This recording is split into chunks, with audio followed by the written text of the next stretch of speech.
My name is Bill Mutz, and I have the privilege of not only welcoming you on this absolutely Parks and Recreation Department perfect day, which it is in morning, but to this marvelous facility, which they have conceived, and you're going to hear the details about in just a few minutes.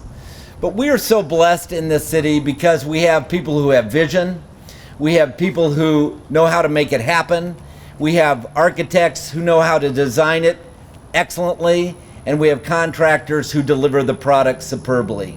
All of those are things we celebrate. And you know, you look at John Kirk and Jody Rada and their teams, and we think about all the fruit that we have in the city, which is a result of that. And this morning we even have Morton the Swan joining us, which is very exciting as well. There's a bittersweet in this morning's welcome, however, because this will be the last park that our city manager, Tony Delgado, will be dedicating.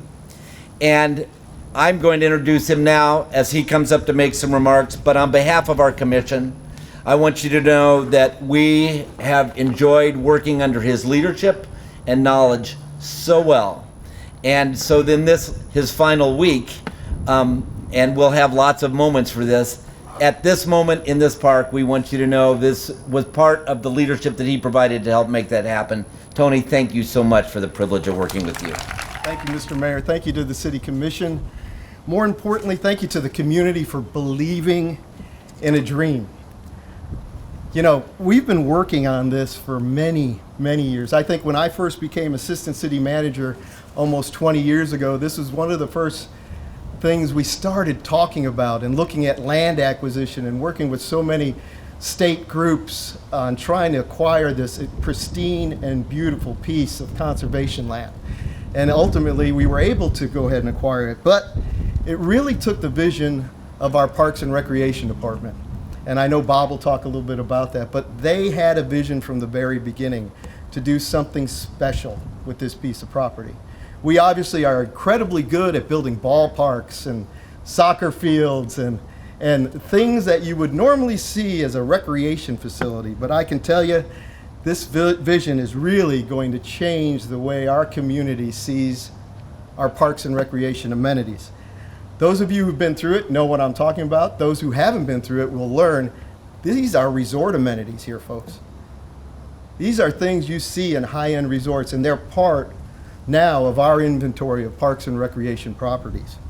Bob will, in a minute, I'll bring Bob Donahay up in a minute, and he'll go ahead and thank a lot of people.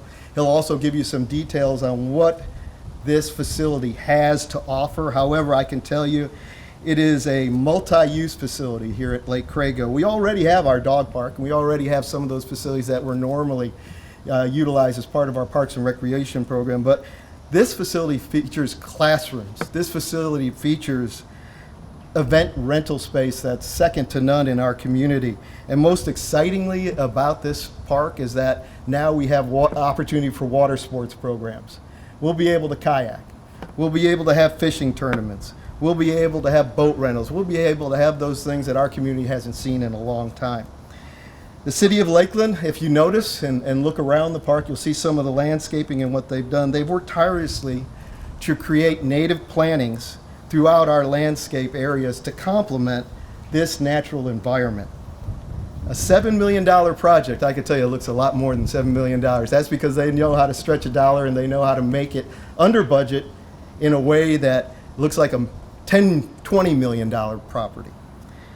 This park will bring new outdoor, nature-driven amenities to our community to enjoy. A complex completely different than anything we've had or been able to enjoy as part of our sports and recreation facilities. As I said, it is a resort amenity to our community. One of the things that you won't see in there, but I heard today and I thought was really important too, is our relationship and our interaction with our community, and especially our local artists. Our Parks and Recreation Department is planning to work with local artists to help beautify our building inside. So those blank walls that you see inside this facility, you're going to see local artists' artwork in there fairly soon, because I know they're already working on it. I can tell you, if I had to go out and retire, this is the way I wanted to do it. This is an incredibly special facility.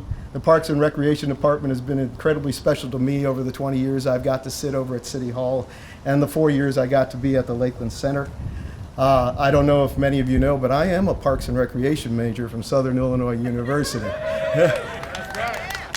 So a little of my heart goes into any time we do some very special Parks and Recreation projects. But what's more important about this is a gift to our community, and I think you'll see that every day somebody utilizes this facility. So with that, I'd like to go ahead and bring up our Parks and Recreation Director, Bob Donahay, who'll talk about his team who made this all happen. Bob?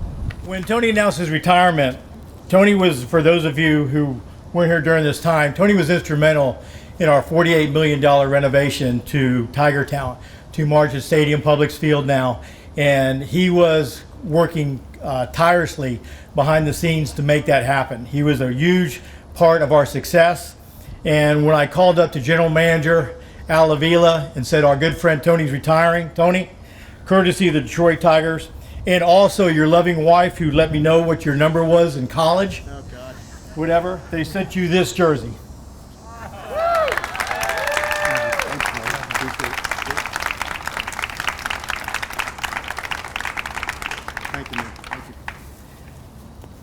Also, he was, you have no idea how special and how helpful Tony was to us. Couldn't have done it without him, that's for sure.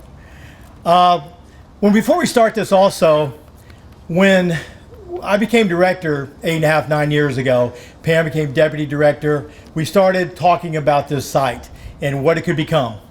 And it started off as a series of conversations in the office at different times during the day. And we were kicking around ideas. Well, we were Lakeland, and we need to develop something, our Lakeland's first outdoor water-based recreation center. Well, if you know anything about Pam, you'll know that all of a sudden, 2 days later, she's off and running. She's got ideas, she's got whatever. She comes in the door, she goes, I want to do this, and this is what I want to do, and had a list of ideas. And she goes, I even know the architect we want to hire, a guy named John Kirk. You ever heard of John Kirk? And I said, no. Heard of Captain Kirk. I ain't heard no John Kirk. Well, I can tell you, John Kirk, you're a lot better than Captain Kirk. Whatever, you're amazing. So, Michael, whatever, but, you know, the thing about it is that, Pam, if you come up for just a second. Pam hates this, but Pam, you are a special friend to all of us. We just want to tell you how much we love you and how much we appreciate you, how much we care about you, and all the great things you've done for Lakeland. So when you drive in down Lake Crago Drive, if you look to the left where the dog parks are, you're going to see this street sign. Oh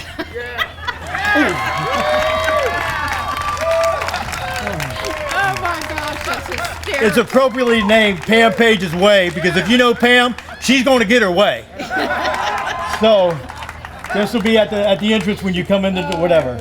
Just a very small token of how much we appreciate everything you do. Thank you very much. That's so funny. Here you go. Take your sign with you.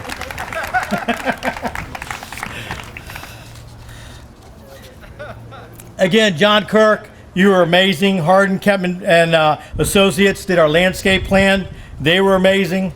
Also, we have Danon Moxley here from the Florida Fish and Wildlife Commission, along with Josh Agee and Cully Lord. Back in 2011, I believe, is when we did the actual land swap with the state. They were instrumental in making this all happen, and we appreciate all that you've done for us. Lake Crago is 144 acres. That does not include the water bodies, the 5 water bodies surrounding it. It's contiguous with Tenorock State Lands, which is over 8,000 acres in size. The park was made possible due to the land swap in 2011, and prior to this, in phase 1, we constructed the dog park and the boat ramp. This is phase 2. Phase 3, hopefully down the road, will include athletic fields, multi-use fields, and also baseball fields on the back side. So there is a plan for down the road as we can expand here. One of the things, when you're walking around with Pam, she's so unbelievably creative. She walked me out to this concrete, and the stamped concrete, and it looks like wood plankings, whatever. And I was like, oh, this is pretty neat. Well, everything has a reason for why Pam does things. That was stamped concrete from the Gilprin Bridge, the oldest covered bridge in Maryland, built in 1860, which I thought was kind of cool. So again, Pam, attention to detail, you and John. Real quickly, I've always did this whenever with all our parks we open. I just like to take just a couple minutes to read this long list of names of everybody that had a hand in helping us do this. We did a lot in the Parks and Recreation Department, which I'm very proud of. And like I say, we couldn't have done it without everybody's help, which helped kept our dollars down, which brought us in under budget, which helps me keep my job for another week. So I just want to thank Larry Glass, Rich Sloan, Jeff Haig, Hardy Simmons, Eric Hunter, Michael Moore, Nick DiRullo, Tommy Tosin, Nath Geiger, Charlie Petticourt, Tina Granger, Ben Couch, Will Holliday, Danny Daughtry, Jared Bell, who's in that swan suit right there, sweating his brains out. Whatever, they were going to put me in, but they don't make those things in Husky, thank God.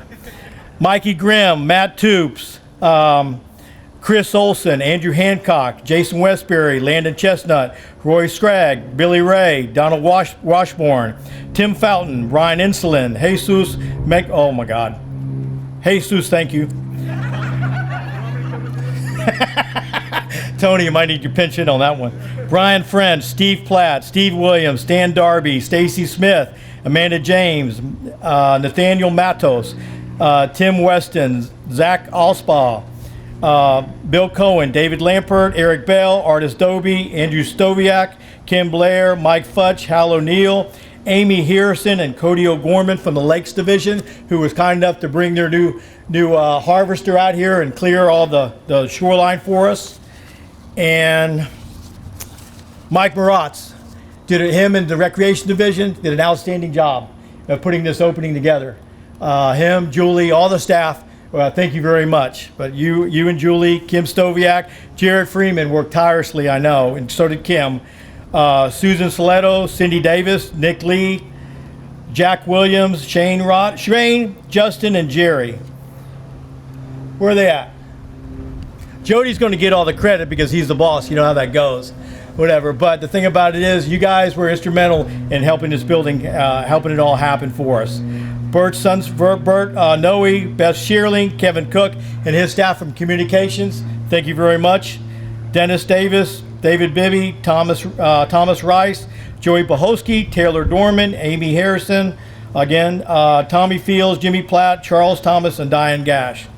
I also want to thank Alan Lee and Mike Fries from Facilities for all their work they did with our door locks, and also Christopher Kelsey with the Water Department. I think that covers everybody. If I forgot you, I am so sorry. But when I was coming up through the division a long time ago, it always meant a lot to me when my boss would call my name. And so it's a tradition I've always done. And again, by using all the in-house labor we have, that grass you're standing on, those plants that are behind you, everything that you see was all planted by our Parks Division. And like I said, that helps us keep our bottom line down. And then, like I say, it just makes it beautiful because we can hand select what we want to do. So again, I believe that wraps me up for me.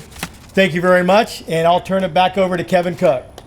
So that concludes our speaking portion. We are now going to have the dedication and ribbon cutting.